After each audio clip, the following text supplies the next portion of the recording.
नमस्कार मित्रांनो, trending Marathi education या करंट अफेअरच्या मराठी एज्युकेशन चॅनलमध्ये आपले स्वागत आहे. तर मित्रांनो, आपण तुमच्यासाठी रोजच्या रोज चालू घडामोडीचे प्रश्न हे मराठीतून घेऊन येत असतो. आजच्या व्हिडिओमध्ये आपण तुमच्यासाठी 5 सप्टेंबर 2024 या दिवसातील सर्व महत्त्वाच्या चालू घडामोडी या बघणार आहोत. मित्रांनो, जर तुम्ही चॅनलवर नवीन असाल, चॅनलला अजूनपर्यंत सबस्क्राईब केलेलं नसेल तर सबस्क्राईब करून घ्या आणि बेल आयकॉनला प्रेस करा, म्हणजेच प्रत्येक दिवसाच्या चालू घडामोडीच्या व्हिडिओची नोटिफिकेशन तुम्हाला सर्वात अधिक मिळून जाईल. तर चला मित्रांनो, वेळ न घालवता आपण 5 सप्टेंबर 2024 या दिवसातील सर्व महत्त्वाच्या चालू घडामोडी बघूया. अमरावती येथे सुरू होत असलेल्या भाषा विद्यापीठाच्या कुलगुरुपती कोणाची नियुक्ती करण्यात आलेली आहे? तर या प्रश्नाचं उत्तर आहे ऑप्शन क्रमांक 1, डॉक्टर अविनाश अवलगावकर यांची.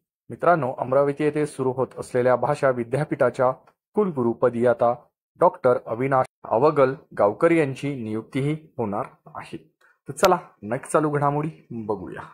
खालीलपैकी कोणत्या देशाला भेट देणारे नरेंद्र मोदी हे भारताचे पहिले पंतप्रधान ठरलेले आहे? तर या प्रश्नाचं उत्तर आहे ऑप्शन क्रमांक 2, ब्रुनेई.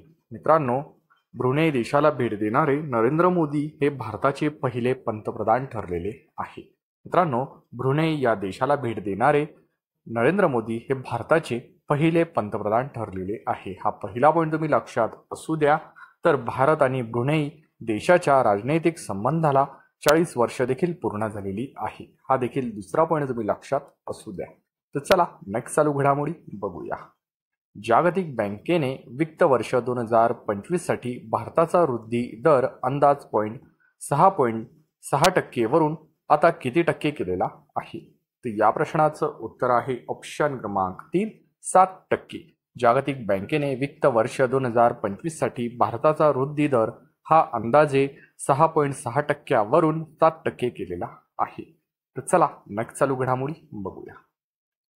कोणत्या देशातील 2 वर्षाखालील मुलांना मोबाईल टीव्ही पाहण्यास बंदी घालण्यात आलेली आहे? तर या प्रश्नाचं उत्तर आहे ऑप्शन क्रमांक 4, स्वीडन.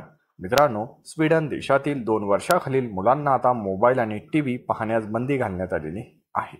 तर चला नेक्स्ट चालू घडामोडी बघूया. फॉर्च्यून इंडियाच्या अहवालानुसार भारतातील 185 अब्जाधीशांकडे देशाच्या जीडीपीच्या किती टक्के संपत्ती आहे? तर या प्रश्नाचं उत्तर आहे ऑप्शन क्रमांक 1, 33.81%. फॉर्च्यून इंडियाच्या अहवालानुसार भारतातील 185 अब्जाधीशांकडे देशाच्या जीडीपीच्या 33.81% संपत्ती आहे. मित्रांनो, या फॉर्च्यून इंडियाच्या अहवालानुसार भारतातील टॉप 10 अब्जाधीशांच्या यादीत सावित्री जिंदाल या एकमेव महिला आहे. हा देखील महत्त्वाचा पॉईंट आहे, परीक्षेच्या दृष्टीने लक्षात असू द्या. तर चला नेक्स्ट चालू घडामोडी बघूया. कोणत्या राज्याने डेंग्यूला महामारी घोषित केलेले आहे? तर या प्रश्नाचं उत्तर आहे ऑप्शन क्रमांक 2, कर्नाटक. मित्रांनो, कर्नाटक राज्याने डेंग्यूला महामारी घोषित म्हणून केलेले आहे. तर चला नेक्स्ट चालू घडामोडी आजच्या दिवसाची बघूया. केंद्र सरकारने कितव्या विधी आयोगाची स्थापना केलेली आहे? तर या प्रश्नाचं उत्तर आहे ऑप्शन क्रमांक 3, 23. केंद्र सरकारने 23व्या विधी आयोगाची स्थापना ही केलेली आहे. तर मित्रांनो, केंद्र सरकारने स्थापन केलेल्या 23व्या विधी आयोगाचा कार्यकाळ हा 3 वर्ष असणार आहे. हा देखील महत्त्वाचा पॉईंट आहे, लक्षात असू द्या. तर चला नेक्स्ट चालू घडामोडी बघूया. खालीलपैकी कोणाच्या हस्ते ॲग्रीश्युअर या पोर्टलचे लॉन्चिंग करण्यात आलेले आहे? तर या प्रश्नाचं उत्तर आहे ऑप्शन क्रमांक 4, शिवराज सिंह चौहान. मित्रांनो, शिवराज सिंह चौहान यांच्या हस्ते ॲग्रीश्युअर या पोर्टलचे लॉन्चिंग करण्यात आलेले आहे. तर चला नेक्स्ट चालू घडामोडी बघूया. वरुण अभ्यास 2024 भारतीय नौदलाचा हा सराव आहे. तर हा कोणत्या 2 देशात आयोजित करण्यात येणार आहे? तर या प्रश्नाचं उत्तर आहे ऑप्शन क्रमांक 1, भारत आणि फ्रान्स. मित्रांनो, वरुण अभ्यास 2024 नौदल सराव हा भारत आणि फ्रान्स या 2 देशात आयोजित करण्यात येणार आहे. तर मित्रांनो, या भारत आणि फ्रान्स यांच्यात आयोजित करण्यात आलेला वरुण नौदल सराव हा 2024ची 12वी आवृत्ती आहे. हा देखील महत्त्वाचा पॉईंट आहे, लक्षात असू द्या. तर चला नेक्स्ट चालू घडामोडी आजच्या दिवसाची बघूया. राष्ट्रीय शिक्षक दिन कधी साजरा करण्यात येतो? तर या प्रश्नाचं उत्तर आहे ऑप्शन क्रमांक 2, 5 सप्टेंबर.